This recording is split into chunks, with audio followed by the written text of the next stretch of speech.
Welcome, everybody, to Keep the Line Moving Football Week. This is our third podcast of the week previewing Super Bowl LVIII between the San Francisco 49ers and the Kansas City Chiefs. However, this conversation is so much more than that matchup. We'll talk about the game, of course, but this conversation with Tony Richardson, a 16-year NFL veteran. He played 11 seasons with the Kansas City Chiefs, 2 with the Minnesota Vikings, and 3 with the New York Jets. He epitomizes a keep the line moving guest. This is an ideal guest for us. Here's why. He's in the Chiefs Hall of Fame, the Alabama Sports Hall of Fame, but that's not the reason. The reason is he's a 2-time winner of the Ed Block Courage Award.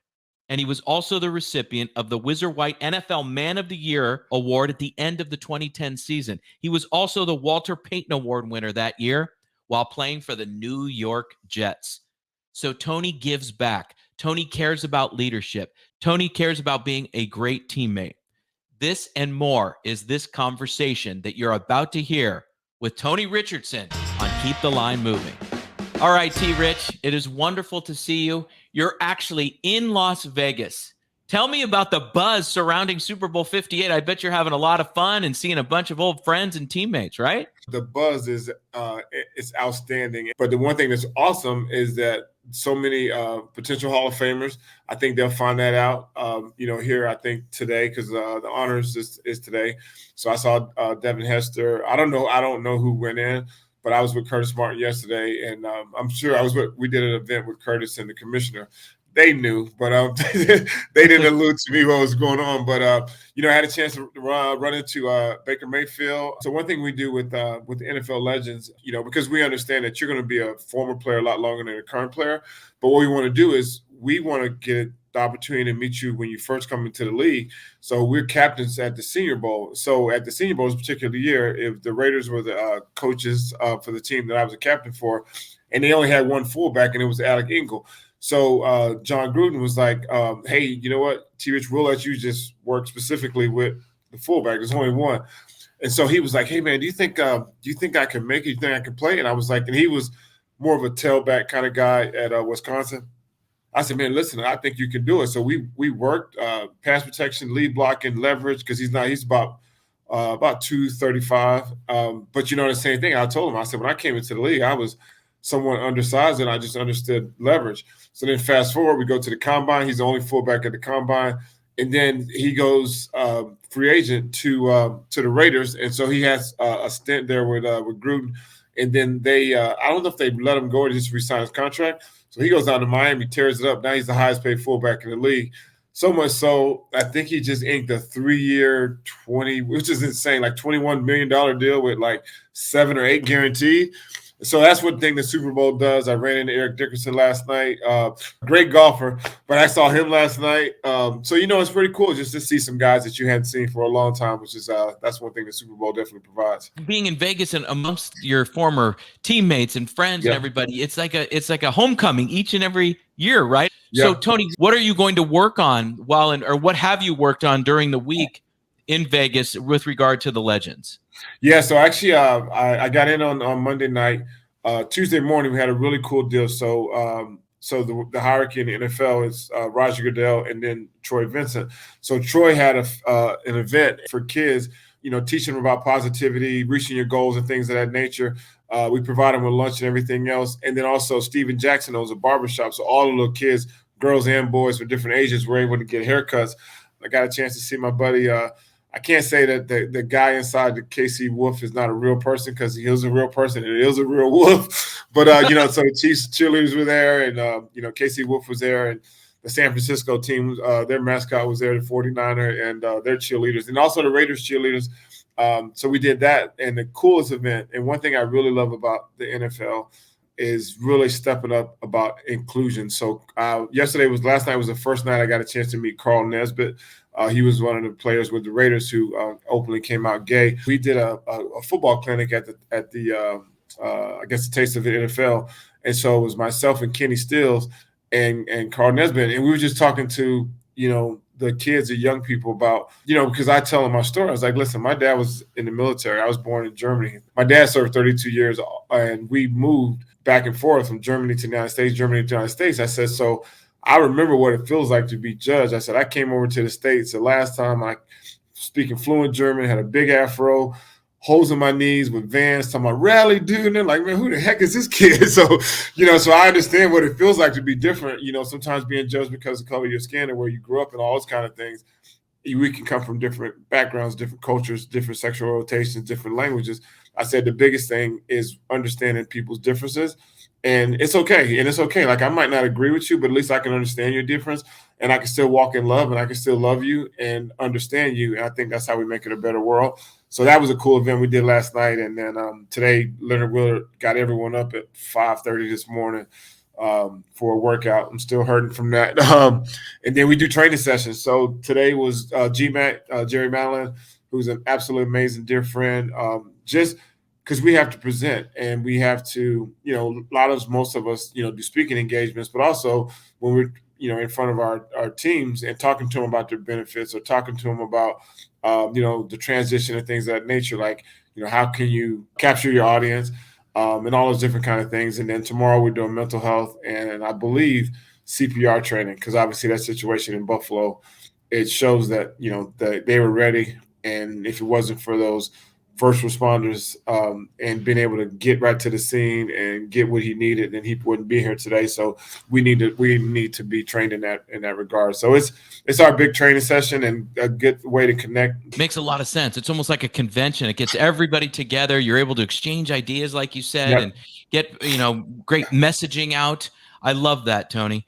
Let's look at this. There is a game on Sunday, so I can't wait. I've been obviously very excited to have you on the show and very appreciative.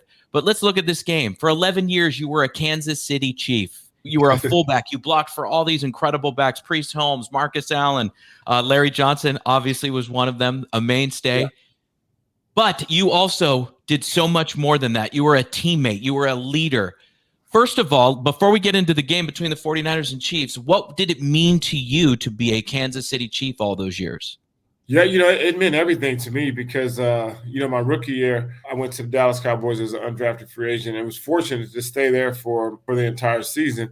And, talking about mentorship and tutelage, like, being the Cowboys had just come off back-to-back Super Bowls. I'm in the locker room with Emmitt Smith, Troy Aikman, Daryl Johnson, Jay Novacek, Billy Bates, Charles Haley, across the board, Hall of Famers. And so I was able to learn, from true professionals, Tommy Agee, who's a former Auburn fullback. And then I walk into Kansas City, and the craziest thing about it is I think a lot of people don't know this, but my number is obviously 49. So on my left-hand side was 32, and on my right-hand side was 42. So number 32 is Marcus Allen, number 42 is Ronnie Lott. And so you talk about like that aha moment, and I was like, man, I don't even want to look to the left or to the right. But, it's one of those things. It's like, and so for me, the Chiefs gave me an opportunity, and literally you talking about taking a boy and turn him into a man. And so one thing the Hunt family was really big about, and they still are, is having their players get in the community. And Kansas City was such a special place. Kansas City is a close-knit community. We had in our contract, we had to do 5 gratis appearances, so basically just 5 appearances. But what that taught me is like, when you start to do different things in the community, because when you're young, you're like, it's not like I would say jump right into a foundation. So you find when you do a few appearances, you're like, okay, I really like going to children's hospitals, or, hey, I might want to go volunteer at a soup kitchen or something like that. And you just really get connected to the community, and whatever cause that you really get behind, the community gets behind. And it's just a big tie-in. So, I started out as a special teams captain, and from there, started doing short yards to goal line. And one thing that Marcus told me, he was like, you got to be a PhD at your position. He says there shouldn't be no one in this locker room should know your position better than you. He said, but not only you should know your position, you need to start learning other people's position. And so what happened, we had some backs kind of go down, and they trusted me with the pass protection, because for a young running back, if you can't pass protect, you're going to be on the sideline. Eventually, you're going to be out of there, especially all the money they're paying quarterbacks now. So it gave me an opportunity. And so all of a sudden, I started getting the ball and different things like that, and my role started to expand. And then obviously Dick Vermeil came in, and we took the greatest show on turf and we put the greatest show on grass, and we had some success. And, so Kansas City was very, very near and dear to my heart. It still is. And, I was fortunate to travel back with the commissioner, Roger, when the Chiefs, because that was one thing we always wanted to do. because the trophy when you win the AFC is called a Lamar Hunt Trophy. And God rest his soul, we didn't, in my class, we didn't get a chance to present that to him. That was one thing we talked about, being able to present the trophy back to the man whose name's on it.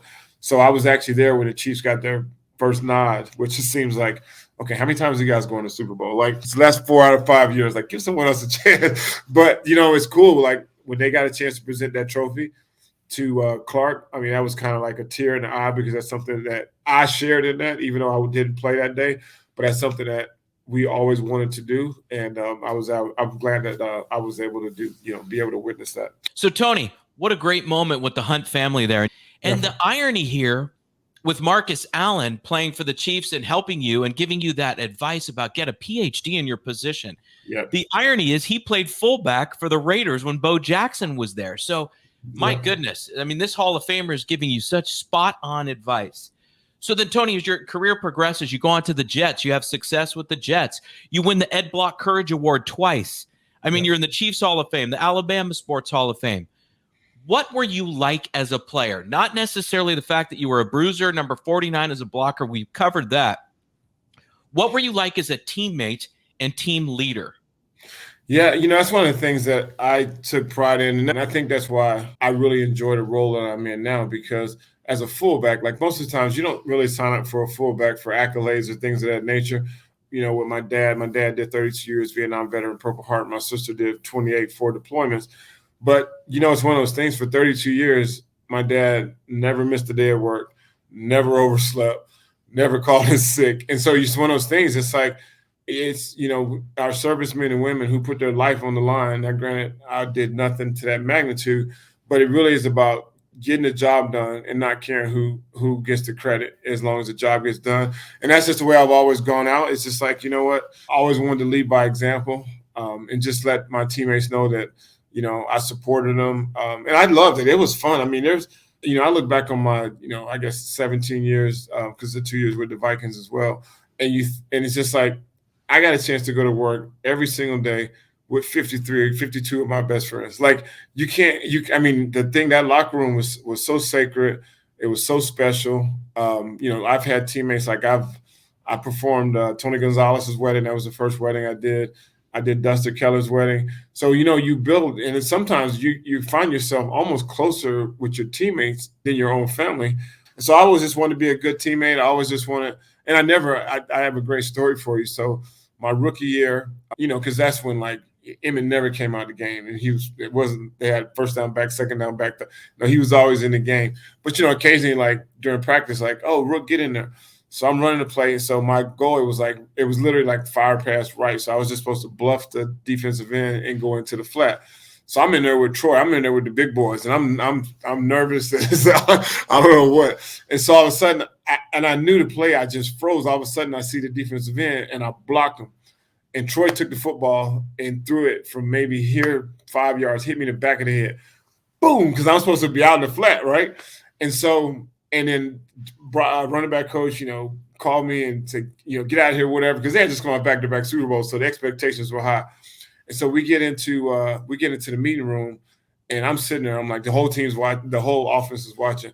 And Michael Irvin stands up and turns the light on. He was like, y'all rookies messing with my money. He was like, if you don't know what to do, don't get in there. And from that day forward, that embarrassment, because you didn't have, like, Barry Switzer was our head coach, but he was a first-year head coach out of college. Like, that's when you're talking about a team veteran-led locker room. I mean, and it really taught me, is like, my teammates are counting on me. And for me not to know my assignment, that means I wasn't paying attention, number one, or two, it wasn't registering. So the cool thing about it, you talk about mentorship, Jason Garrett was our backup quarterback. His brother, Judd, was competing at fullback. Jason said, hey, you know what? I really see something in you. Let's spend some time together after practice. He spent hours and hours and hours with me after practice, just learning the playbook. And that, to me, every time I see Jason, I'm just like, man, thank you. Because he didn't have to do that. He totally, he's, had Super Bowl rings, and his brother was competing for the position, and real smart guy. But just like you're talking about an ultimate teammate. And so from that day forward, I was like, you know what? I'm never going to – things happen. You might miss a block, but I'm not going to let my teammate down because I messed an assignment up. And so that's why I studied. And that's one thing that Marcus really reiterated. He was like, because we had to do like running back tests, I guess on a Saturday before the game. And so when you're young, you just draw the fullback and he just go block here. And Marcus looked at my test one day and he tore it up. And he went and got me a new one. He was like, no. You got to draw rim ramps. He said, because if you just draw one line that goes from what you're doing to go do that, that's what you're going to do in the game. But if you know the tackle's blocking this guy, there's a double team here, the receiver's doing this, and you draw it and your footwork and everything else, then in the game and mentally, it comes second nature. And you have stuff like that. You can't put a price on that, because I would spend hours and hours and hours on my test, and the offensive lineman hated me because I'd be making offensive line calls, and Mango hated that because I'd be like, I'd get up there and I knew the call. I knew what he was gonna call just because I've been up there. I'm like 5-0, 5-0. He's like, shut up, T-Rich. But it was just one of those things. Like I knew, and that helped me do my job. I always just wanted to be a good teammate and someone that guys could trust. So, Tony, speaking about good teammates, there's a lot of good teammates on both the Chiefs and the 49ers in Super Bowl 58, which will take place in a couple of days. I mean, as you look at these teams, what jumps out at you? I mean, there's the obvious narratives, right? Patrick Mahomes, Kelsey, the 49ers with Christian and Brock Purdy and Debo and everybody. There's so many players in here, and there's the two head coaches. What jumps out at your mind when you see this matchup? I believe personally this might be the two most evenly matched teams, because if you look at and granted, I guess the 49ers defense didn't play as well, and there was some loafs and all that kind of stuff, which I can't imagine no one loafing in the Super Bowl. But I just believe that these teams are equally matched.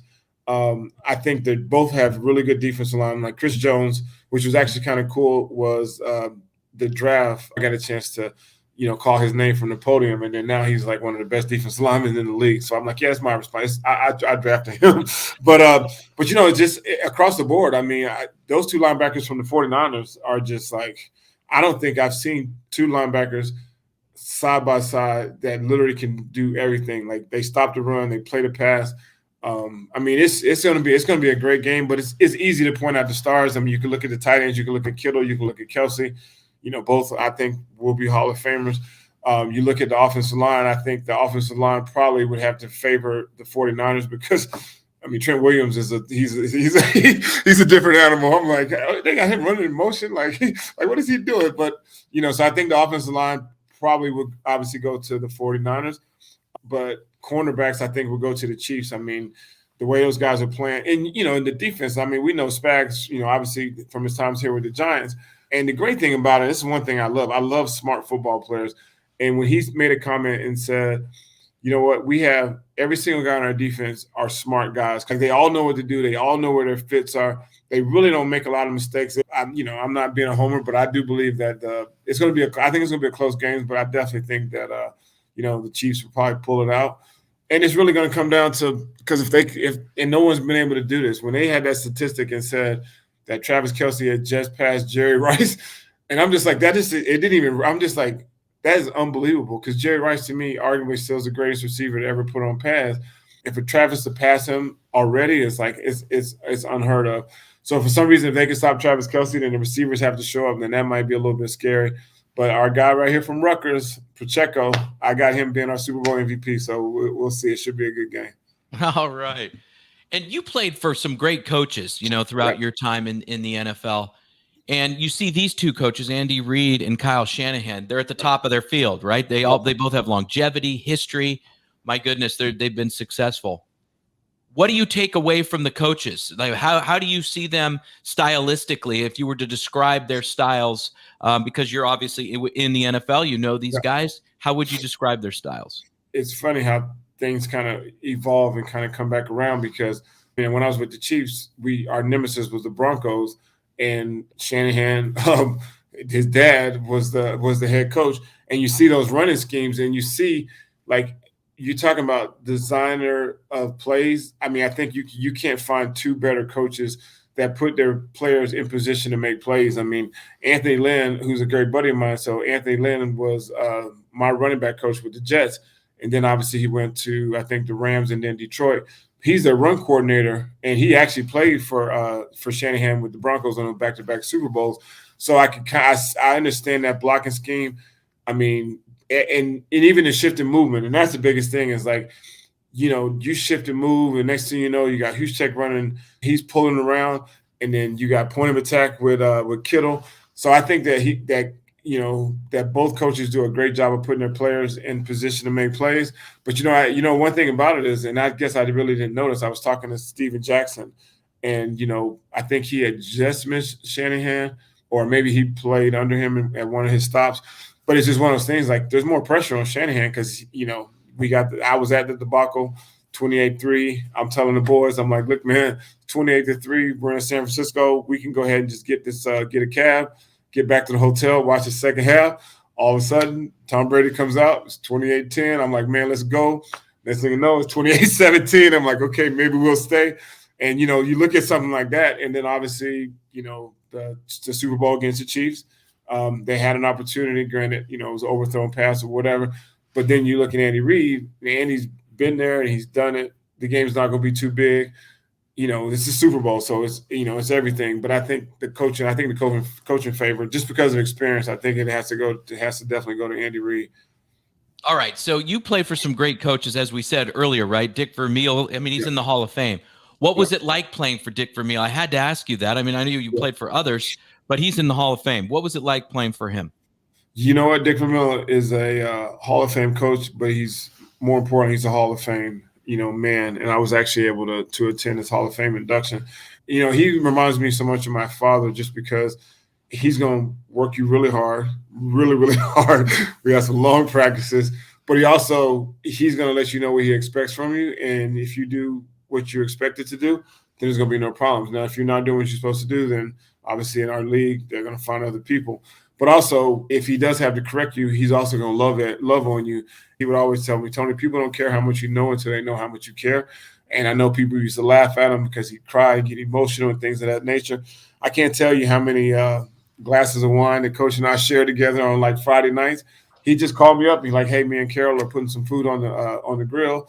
Do you want to come over? And I'm like, first time I'm like, man, yeah, Coach, no, thank you. I don't think. And then he was like, man, if you don't have a glass of wine, I'm like, okay, I'm hanging out with Coach having wine. But it was just one of those things that he's an Italian. He was just like, listen, I share a glass of wine with someone. It's like inviting him into my family.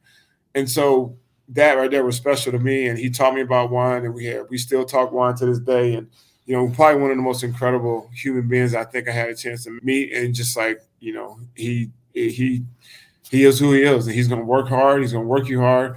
But we were like, man, it's going to be a long meeting. He'd come in there with that big binder, but he would break things down. And he was like, okay, we're playing on the road. We got this officiating crew. They have a tendency to call these type of penalties, but we're playing on the road. And if we turn the ball over, I think it was like turn the ball over 2 times on the road, you had less than a 50% chance to win. If you had, you know what I mean? So we'd be in the game, and I'd be like, okay, we just got a turnover. Okay, dude, we got 98% chance to win. And guys are talking about stuff like that. And so I learned more ball, under Coach Vermeil, just like the little things of just like, understanding situational football, field position, turnovers, and how important they are, and all those kind of things. And so Coach Vermeil is an incredible person. Okay, all-star moments, and then we'll wrap it up. Okay, Tony? Okay. You got things to do in Vegas. Here we go. It's a few questions. Just answer first thought, best thought. Here we go. How do you deal with adversity? I deal with adversity head on. So I literally believe that, adversity makes us stronger. And so you're going to fail. But I really feel like I learn the most when I do fail. I try not to fail a lot, but I learn the most when I fail. So when I have adversity, I look it right in the face and just say, okay, how can I approach the situation? And if I don't get it right the first time, how can I avoid getting it wrong the second time? How do you give yourself fuel? I give myself fuel through sleep. I love yoga, so I do yoga meditation almost every day. But my sleep is so important to me, and I know if I don't get 8.5, 9 hours, I can feel my mood. I'm not the person I need to be. So I fill my tank by getting rest. Never give up. What does that mean to you? That's the story of my life. I mean, you're looking at a kid that, like I said, came from Germany. Never played football till 10th grade year in high school. In high school, we went 2-11, 2-9, something like that. And to be able to get a scholarship, started Auburn, and even then, through the success I had in college, still not get drafted. It's just, you just keep, it's one of those things. It's not where you start, it's how you finish. And I'm very, very thankful that, my life is just a story about never giving up and never letting the noise, interfere when people are like, oh, oh yeah, you might make it to college, you'll never play. Oh, okay. Well, you might make it to the NFL, you never play. Like those kind of things. I never try to prove people wrong. I was just always wanting to prove myself right by not giving up. Tony, what's the value of collaboration? Oh, collaboration is everything. We can't do any. I don't think we can get anything accomplished without each other. And that's one thing I think that, as I'm getting older, I'm 52 now, but you start to understand that it's okay to ask for help. It's okay to lean on people in everything. Because I even believe, I'm a huge advocate, for mental health support and understanding, we all got to go through this life, but we don't have to go through it by ourselves. And it's okay to collaborate or come together and say, hey, man, I'm struggling here with this. Or, hey, man, you know what? I know I could probably carry this ladder up the stairs, but hey, you know what? Can you help me? You know what I mean? I really believe we're two heads or three are joined, that, God is in the midst. And I do believe that if we collaborate, we can get a lot more done. Describe yourself as a leader in one sentence. Last one. I think I'm a servant leader, meaning that I would never ask anyone to do something I'm not willing to do myself. And that's a heart of service. Tony, this has been fantastic. Thank you so much. Thank you. This has been awesome. And we thank Tony very much for being on the show. I have two takeaways from this conversation. Number one, Tony didn't start playing football. You heard him till 10th grade. And then he goes on to become a Kansas City Chiefs Hall of Famer after a 16-year NFL career. And he was an undrafted free agent. He didn't even get drafted. Look at that wherewithal and stick-to-itiveness that Tony Richardson has. My second and final takeaway from that conversation is the story he told as he was seated between Hall of Famers Marcus Allen and Ronnie Lott in his early days with the Kansas City Chiefs. And Marcus Allen told him, get a PhD in knowing your position. Tony not only did that, but as his career developed, he started to know everyone else's positions, including the offensive linemen.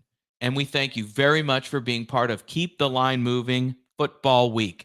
We will be back Tuesday with another episode of Keep the Line Moving, and we will review Super Bowl LVIII with ESPN Radio's own Dan Grassa.